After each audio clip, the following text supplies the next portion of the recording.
Well, good morning, good morning, good morning. This is Barry Jones with Standards Plus History, and we are continuing our series about the formation of the deep state. And of course, we've been talking about in Chapter 1, Chapter 2 about the Ultra Vires Act.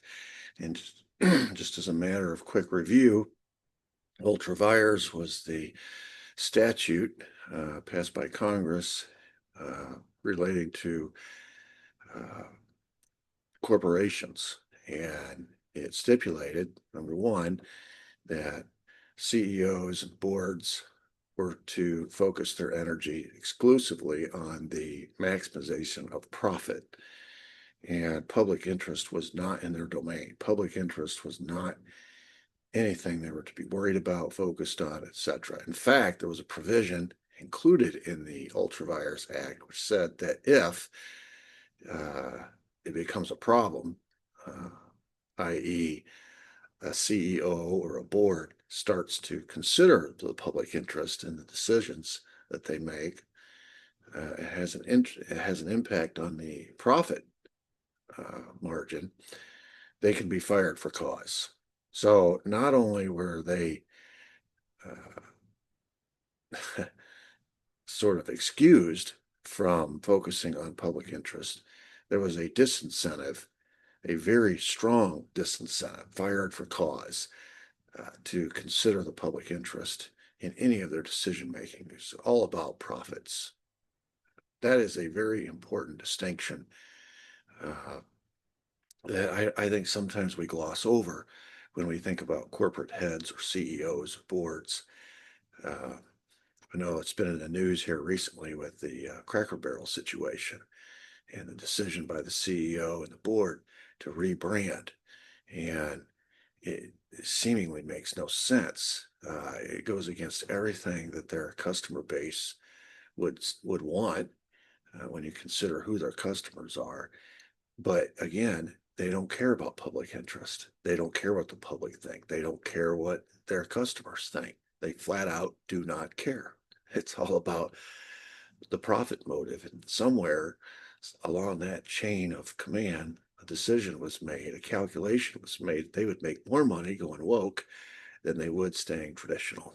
Now, it's interesting that the hue and the outcry has forced them to backpedal a little bit because now they realize the profit actually will go down. I went by in recent days 3 or 4 Cracker Barrels. In fact, my wife and I are full-time RVers, and one of the perks when you do travel is you can stay overnight for free at a Cracker Barrel parking lot. So we oftentimes do that. We pull in, and normally you have to get there early before dinner time to find a spot because the Cracker Barrel parking lots fill up pretty quick around dinner time. And on our way to our last destination over the past weekend, we stopped 2 nights at 2 different Cracker Barrels in 2 different states, and the parking lots were deserted. And we thought, well, we just got here at the right time, 2 or 3 in the afternoon. But 5 o'clock, 6 o'clock, 7 o'clock came, and they were still deserted. So I don't know if people were boycotting or what, but the stock price did start to drop, and there was a big online movement of people protesting what Cracker Barrel was doing, and so they're starting to backpedal because not because what the public thinks, not because their customer base has spoken up, so they disapprove. It's because they're losing money. So in that particular case, the public interest and profit motive actually aligned. But never mistake, never think for a second that these corporate owners, these CEOs, these corporations consider as as a determining factor what the public thinks, what the public cares about, what the public interest is. It's all profit. So that was number one stipulation in the Ultra Vires Act. The second stipulation was that they, in the pursuit of profits, you didn't have to worry about legal uh, liability or even civil liability. If you were one of the individuals acting on behalf of the company as a CEO, a board member, a manager, whichever, even the owner, you didn't have to worry about civil liability. You didn't have to worry about criminal liability. You were completely exempt. In whatever you did in the function of working for that company, you were exempt. You were liable. You were immune from prosecution or from civil action. So it freed you up. It was like the ultimate get out of jail free card. Furthermore, even though the corporation itself was liable or could be held liable, there were uh,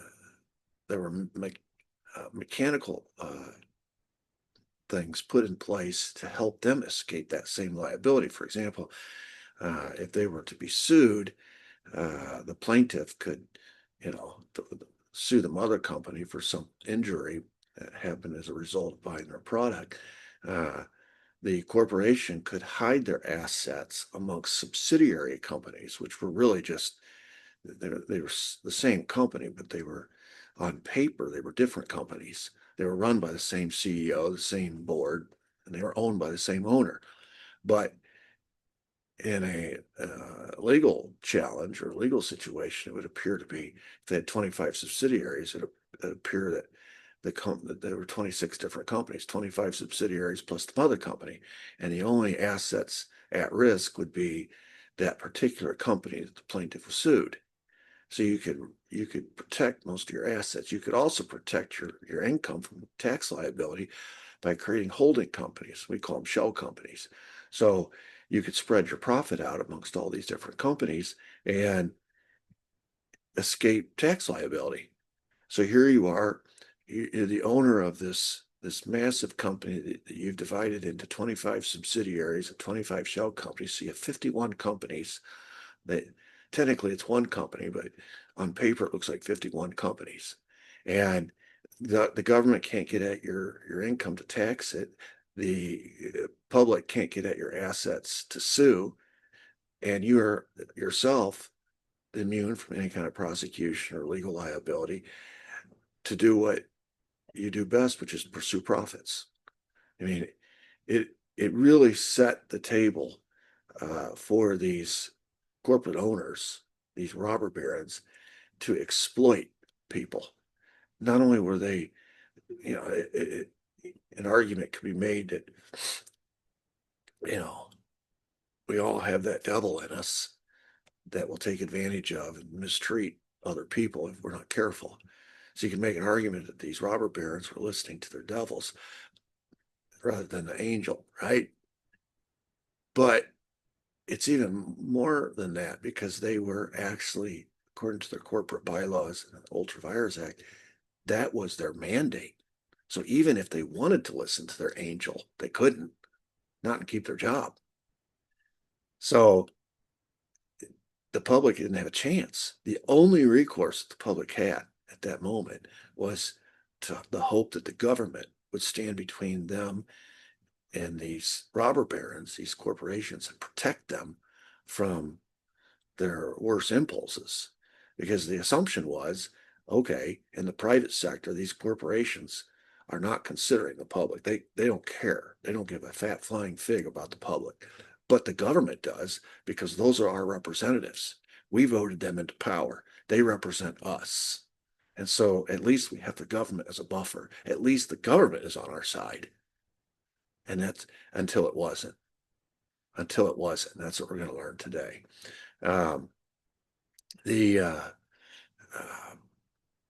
that's the real danger tipping point in this whole sequence, is when these elites, these robber barons, with their mindset that they were the fit, that they were the cream of the crop, that everybody else was unfit and deserved to become extinct, deserved to be exploited, deserved to be taken advantage of, because they weren't the elites. The assumption was that the government would always protect those unfit, the masses, and stand up for them. But at some point, that's going to cease to happen as well. Now, we all know that these 50 or 60 robber barons that pretty much controlled the entire workforce and all the products that were being produced, all the money that was being generated, all the wealth. Thus, they controlled the entire U.S. economy. And because they were the rich, the powerful, all the money, they also supplied all the campaign donations for the politicians. So they, by virtue of their money, also controlled the politicians. And that's where you start to see Washington and the state houses and the judges taking the side of these corporate owners rather than the public, because they knew what side their bread was buttered on. In the next campaign, they were going to need money, and the masses weren't going to give them that money. All you got from the masses was votes. The money that you needed to run your campaign came from these corporate owners, these robber barons. So you start to see uh, where the potential for Washington to be beholden not to the masses, not to the public at large, not to the public interest, but to the corporate interest. And that's when uh, people began to realize how dangerous this was. And that's going to be the subject of today's episode. Um, because, of course, these corporate owners took advantage of all the liberties and all the protections that they had, and they ran with it. And they became fabulously wealthy uh, because of all their subsidiaries and shell companies. It looked like, if you just looked out generally over the landscape, that America was full of thousands of different corporations. It really wasn't. It was a few hundred, and maybe even less than that. Let's say, just use a round number, say 100. When you get through with all the subsidiaries and shell companies, put them all together in the under their original owners, you probably had 100. And those 100 corporations are run by owners and CEOs and boards. And then over time, what you start to see, we learned in the last episode, was that these royal families, these corporate families, in order to purify the gene pool, so to speak, or keep it sacred, they encourage their progeny to marry each other's progeny. So royal family merges with another royal family, which means one corporation merges with another corporation, and it shrinks again. And that 100 becomes 50, let's say. So you end up with about 50 to 60 people that are really running all the corporations. You end up with 50 to 60 people that are running the entire United States economy.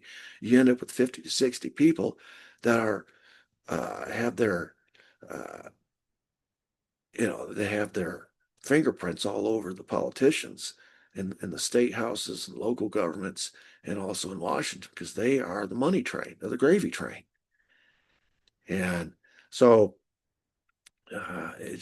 it's just a recipe for disaster. So what we're going to learn today is there was a rise, there was a movement called the Chautauqua Movement, which was intended to correct.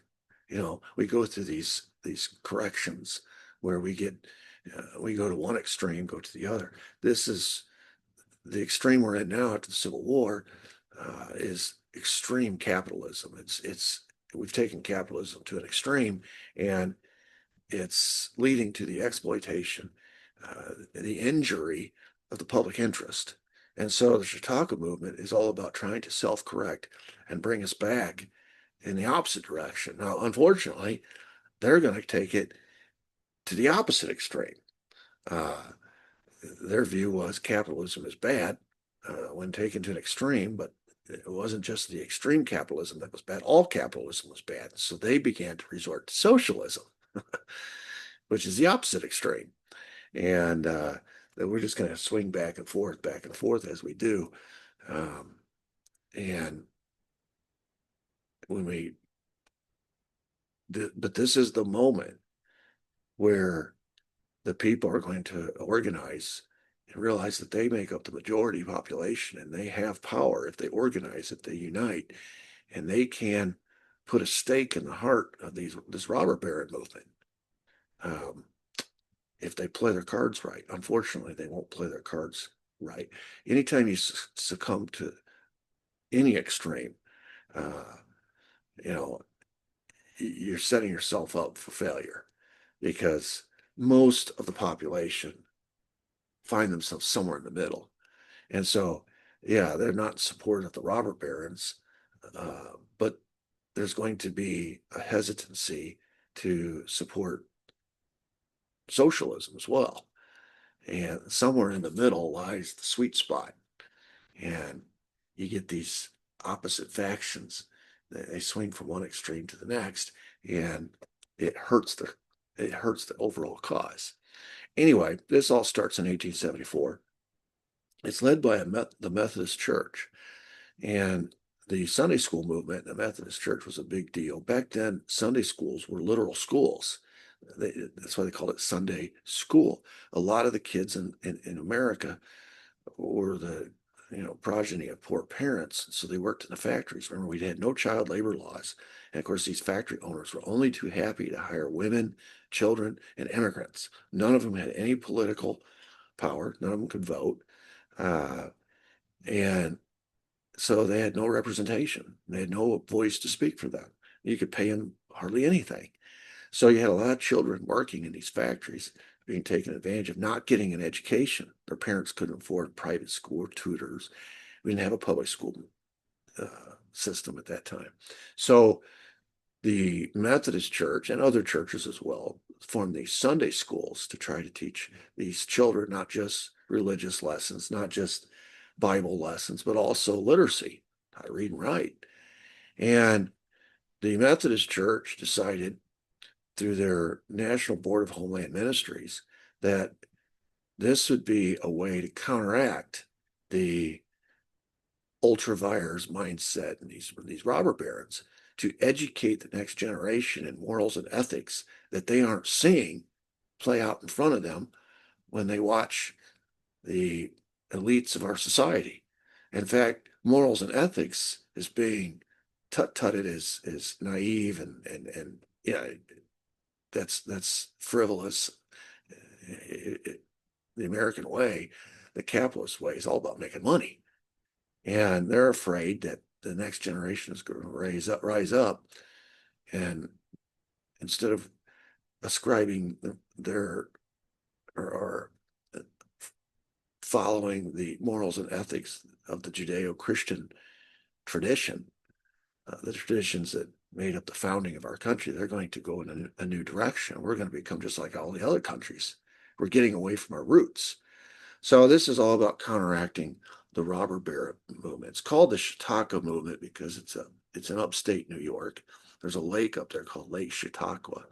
And I don't know if this was Methodist headquarters or what, but they decided let's invite these Sunday school teachers, all of our Sunday school teachers across the country, to Lake Chautauqua for the summer and educate them in morals training and ethics training. They can go back and include this in their curriculum when they teach these kids on Sundays. The numbers were so large, people came in such numbers that it overwhelmed the camp. They didn't have enough housing, they didn't have enough food. So the Lake Chautauqua community chipped in and helped. And they began taking people into their private homes and helping with food, et cetera, et cetera. So the decision was made the next summers to disperse the Chautauqua movement into 4 regional locations to make it easier for these people. I didn't realize so many people were going to be interested in this. There was a real appetite for this counter revolution, so to speak. And so they divided them into 4 regional Chautauquas. And again, the regional locations were overwhelmed, just like the central location. Eventually, over 40 million people attended the training of this Methodist church, these Chautauqua trainings.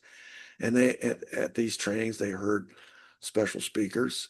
Well, probably the biggest impact, besides the training that they received, was the fact that they were seeing with their own 2 eyes that there's 40 million. Back in those days, America only had 120 million people. So over a third of the population, adult population, came to these Chautauqua trainings. That is a sizable contingent. It's going to attract attention. If you're a politician and you need votes and 40 million people are doing anything, you're going to be interested in what they're doing. You want to get ahead of that, be on that on that side, so that when you go to ask for votes, you're on their side. That's a lot of votes right there. It also opened the eyes to the people to realize, man, there's more of us, way more of us than these robber barons. If we ever unite and handle this properly, we can defeat this robber baron movement. And so they went to these training sessions. They heard Eugene Debs, who at that time was an agitator for labor unions, um, also later became our first socialist candidate for president. Eugene Debs was, for a long time, the labor unions tried very hard to disassociate themselves from socialism. And then when their primary spokesperson, Eugene Debs, runs for president and starts the Socialist Party, runs as a socialist, it kind of let the cat out of the bag that the labor union movement was full socialist. And that's going to be a hard thing to overcome for the labor union movement for years. Anyway, they heard they heard Elizabeth Cady Stanton. She's going to be prominent in the women's rights movement, such as suffrage and prohibition. She was big in both. John Dewey, later the father of the public school movement. So they're hearing these people and their ideas. And this is in conjunction with the morals training, the ethics training. And they're getting culturized in poetry and music and exposure to books and things of this nature. So a lot of these people were uneducated, to a large degree. Maybe they got an eighth grade education. This was their education, and it was a very progressive education. Today we'd use the word liberal. It was a very liberal education. Uh, the movement was to organize these people, to mobilize Americans in opposition to the robber barons and these business practices, which of course is extreme capitalism. So you can see where this is headed. This is we've already established the fact one of the speakers was a outright socialist, Eugene Debs. John Dewey, who starts the public school movement. I've been a public school teacher for 30 years, and I can tell you there are a lot of there's a lot of socialism in our public school system. For one of the tenets of capitalism is incentive, right? The profit motive incentive, get to keep what you make. Um, Socialism is all about everybody being the same, redistributing income, make everybody the same. And that's what public education is. I can't tell you how frustrating it's been over a 30-year career to be teaching your heart out in your realm and knowing right across the hallway there's an easy teacher that most of the students would rather be in that shows movies every day. But because he came a year before you did, he makes more money than you. And he's got tenure, so he's protected. He can't be fired. I think it's one of the reasons, socialism, you don't see too many successful socialist economies or countries because you take the incentive out of it and people stop trying. They stop working hard. They stop trying to develop or invent or create because there's no point in it. You're not going to see the profits for it. You're not going to reap the reward. Somebody else is.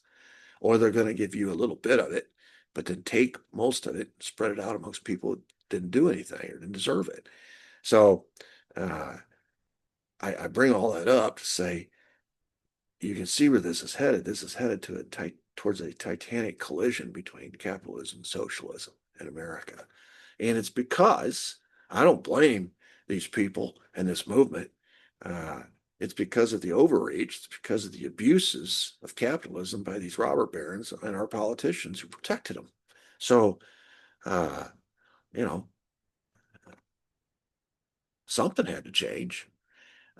So what are the results of the Chautauqua movement? Well, we end up with an era that today in history books we call the progressive era.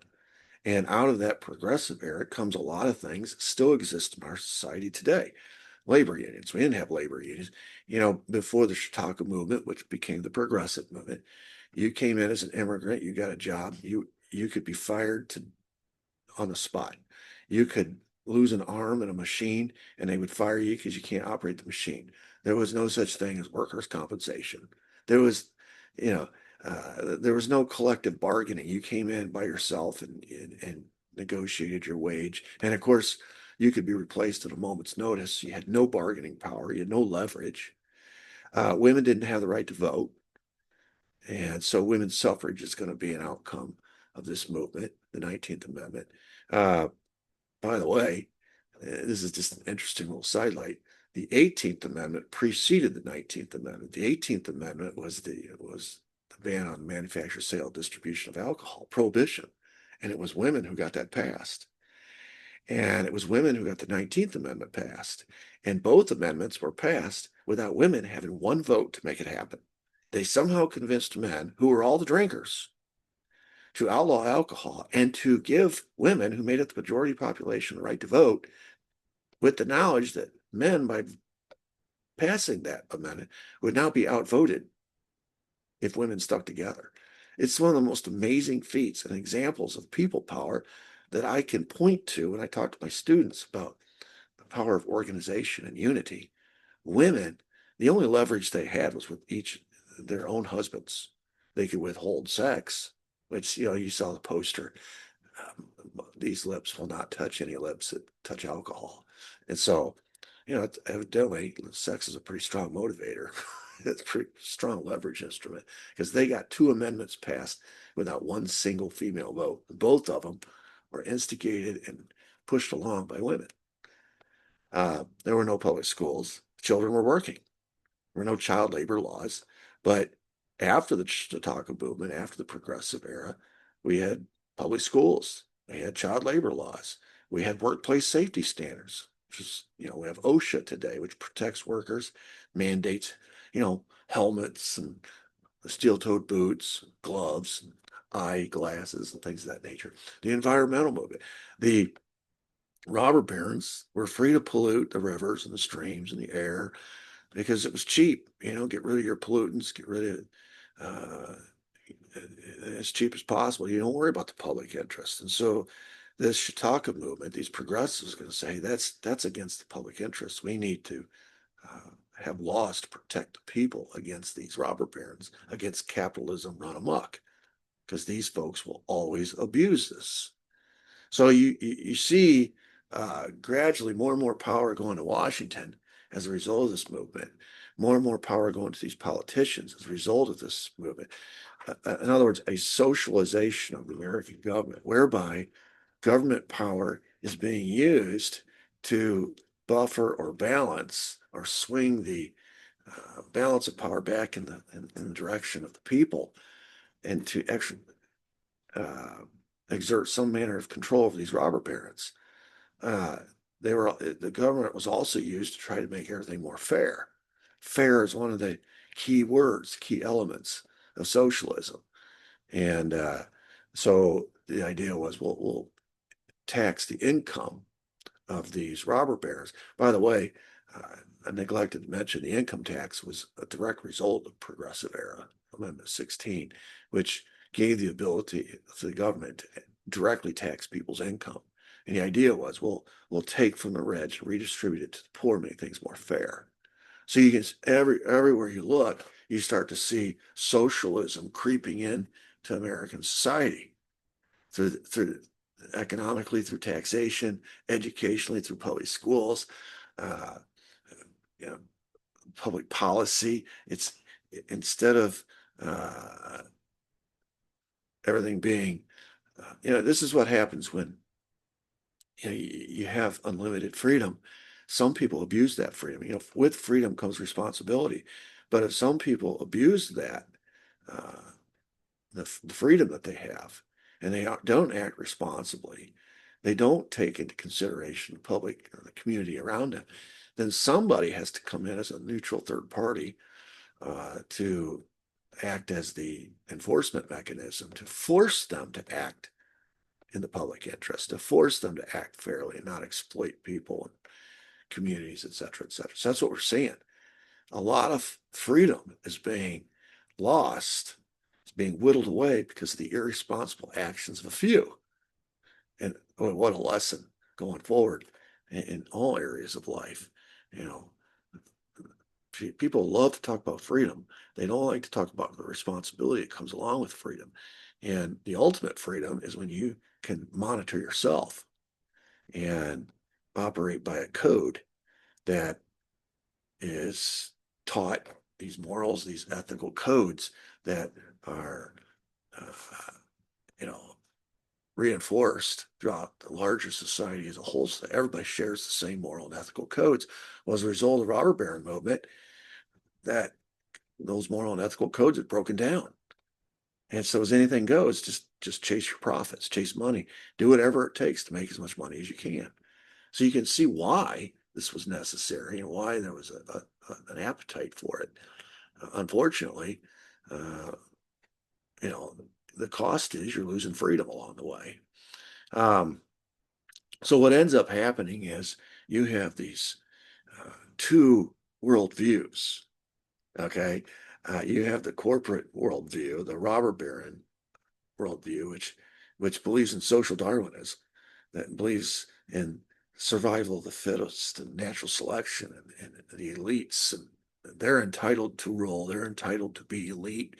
God made them smarter. God made them better. And it's not their fault they were born into this family. God obviously intended for them to be the elite of society, and they should make the rules, and they should to profit themselves, benefit themselves, and protect themselves. They should be in charge, whether they're elected or accountable or whatever. It doesn't matter. They are who they are. And of course, the number one rule was this Ultra Vires doctrine that gave them permission, gave them a justification to pursue profits, public interest be damned, uh, and to immunize themselves against any and all legal liability, whether persons, individuals within the corporate structure or the corporation itself through its practice of subsidiaries and shell companies.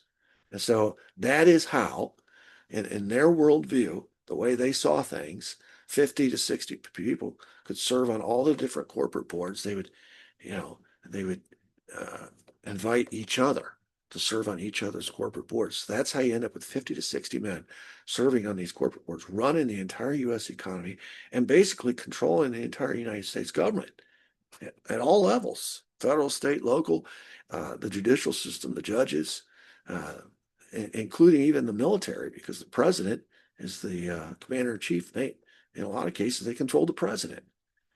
And why not have this worldview? If you're one of them, you got it made, right? But now the majority of the population doesn't agree with that. They don't like that worldview for obvious reasons. So the alternative worldview is we need protections against these out of control capitalists. We need government to work for us, not for them. We need laws that protect us. We need agencies that are set up to protect people in the workforce. We need amendments that give people the right to vote, whereas in the past they didn't have the right to vote. We need protection against child labor. We need a public school system for these kids to get educated, not just the robber barons' kids. We need everybody to be educated. And all the things that we talked about. And so the Chautauqua movement has a lot of sympathy amongst the general population, and it leads to 3 progressive presidents. We call it the progressive era. When I teach my students, it's an entire unit unto itself, the progressive era. And we talk about all these pieces of legislations and public policy and these individuals. It started off, at the local level with these Chautauqua movements, and then these people ran for office, and they became congressmen, senators. Eventually, they became governors. And eventually, we had 3 presidents that were full-blooded progressives. Teddy Roosevelt, William Howard Taft, Woodrow Wilson, pictured at the top here. And each sort of built on the other. And you start to see this progressive edifice taking place within our society, where people are sort of changing their thinking from the old capitalist to this hybrid capitalist / socialist view. And it was because it was born out of necessity, because the robber barons were so exploitive, and the government seemed to be on their side. Now, just like this is a reaction to the robber baron movement, everybody knows how every action has a reaction. So too, the progressive movement will have a reaction against it. Some people will say it's gone too far. And so later we'll have another set of 3 presidents who are taking us back to the robber baron, the very capitalist roots. And they are Warren G. Harding, Calvin Coolidge, and Herbert Hoover.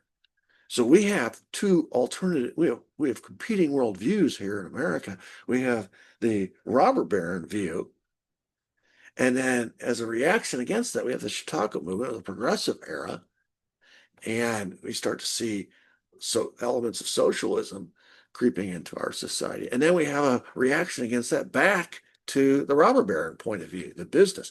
Calvin Coolidge says the business of America is business. He was notorious. These three presidents all were notorious for staying out of civil rights issues, for example, or human rights issues. That's not our concern. Our concern is business, making money. Sound familiar? He also said, he who builds a factory builds a temple, equating making money with the old religious morals, ethical training, or background of our country. He's saying, no, making money is important. It's the new religion. It's America's new religion. It's our God, so to speak. So the question is, which direction is America going to go? Well, at the end of Herbert Hoover's presidency, of course, it was his first term. He didn't know it was going to be the end, but the Great Depression happens, and the American people, this is a line in the sand moment, and he seemingly had no answers to the problems. And he was a Republican, so typically what happens is when people vote their pocketbook, and when times get hard, they look at the party in power, and if they don't have answers, they don't have solutions, they vote for the other party. We swing back and forth. So we swung back to FDR. Now, FDR was the most progressive of all the presidents. So it's like we're on a teeter-totter, the old teeter-totter. And we start off robber barons, and then the progressives come in, and they turn it back in this direction. And boom, we revert back to the robber baron. And now the Great Depression happens, and boom, we go full-fledged, dive headfirst into the deep water of socialism with FDR. And I mean, he not only is he the most progressive, he has permission to pretty much do whatever he thinks is necessary. He has talk about a honeymoon period. The American people just want solutions. And he's the guy that comes along offering solutions. Now, it's all coming out of Washington. Borrowing, throwing money at this problem, that problem, creating all these New Deal programs, etc. But it completely changed the calculus of Americans and the thought process, which before was we have to solve our own problems. Now it's Washington's got to solve all our problems for us. And not only did he have permission to do all this, he brought along with him a lot of congressmen and senators who rubber stamped and gave him everything he wanted. The American people listened to him in his fireside chats. They loved the fact that he was sort of grandfatherly and jovial, and he had a positive spin on life. He wasn't negative. And so for a variety of reasons, he was the perfect vehicle for this new progressivism that was now being introduced into American society. And on top of all that, he wins 4 elections. We've never had another president serve that long to win 4 elections. And some of that was because the times, we have the first crisis, which is the Great Depression, and we have a second crisis on the heels of that, which is World War II. We don't like to change horses in midstream. So we reelect him. And he has time to pretty much,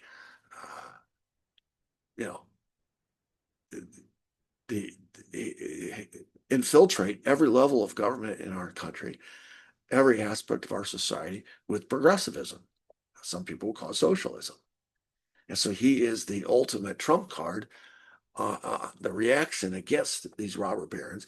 And if that's where the story ended, you might think these elites, these robber barons, had met their demise, and that was the end of the deep state. But ironically, it wasn't. In fact, FDR takes the remnants, the remains of this robber baron movement, which has been busted up by Teddy Roosevelt. All these laws have been passed to chip away at their power. And it's just lying there, tattered remains, hoping to survive FDR. And FDR breathes life back into these elites, these big business tycoons, some people call them robber barons, some people call them captains of industry, whatever you call them. He breathes life into them. They're lying there, dazed and confused by this progressive movement. And FDR, because of the Great Depression and later because of World War II, says, I need the best and the brightest in my cabinet. I need people who can help guide us, steer us through these existential crises we find ourselves in. And I don't look around in government and find the best and the brightest. The best and the brightest for the private sector. It's these business guys that have built these corporations, these dynasties, so to speak. They're the experts. They can help us win the war. They can help get us out of the depression. I need their help. So he invites them into Washington to serve in his cabinet, to run his departments, his agencies, et cetera, et cetera. And now all of a sudden, instead of using their money to buy politicians and hope that politicians will do their bidding, now they are in the seat of power. Because when it all inevitably ends and FDR dies and World War II ends, et cetera, the die has been cast. The precedent has been established. The best and the brightest from the private sector are now invited by every succeeding president to come to Washington, or just be his unofficial advisors, but to come to Washington, be his cabinet, to run his departments, his cabinet level departments. And they're not elected. They're not really accountable to anybody, but they have become the deep state.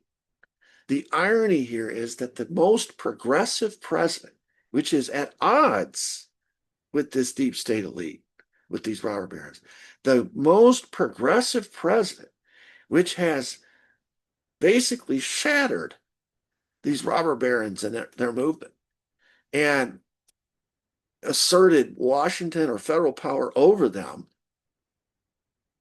is the same guy, FDR, who breathes life, kind of like Lazarus, right? Raises them from the dead and gives them more power than they've ever had before. More standing, more legitimacy. It's like being anointed by the Godfather as a made man. He can't be touched now, right? You hear in these mob stories, once you're a made man, you can't be touched.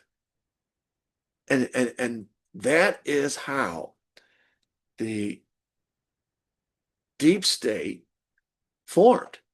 It started with these robber barons and ultra vires, which was delegitimized by the progressive movement, but then re-legitimized by FDR when he needed them to help get us out of the Great Depression and help us win World War II.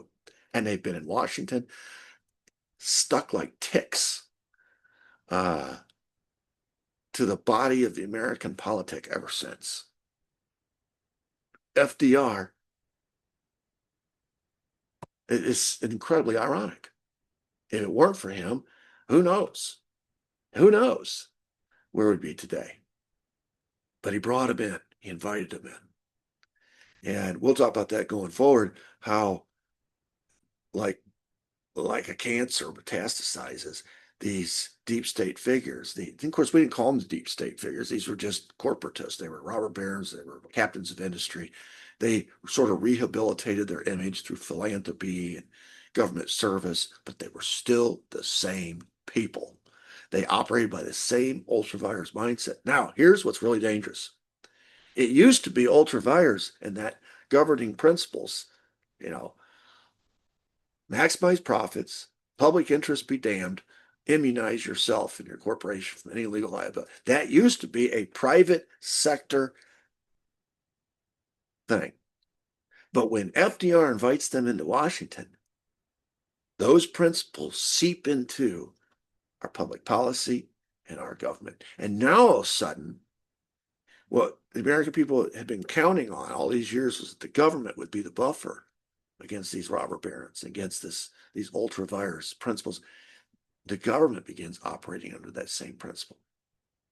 When you have a government that is only concerned about profits or making money for its benefactors and doesn't care about the public interest be damned, and immunizes itself against any legal liability. I can give you example after example. I mean, look at the CDC, the NIH, the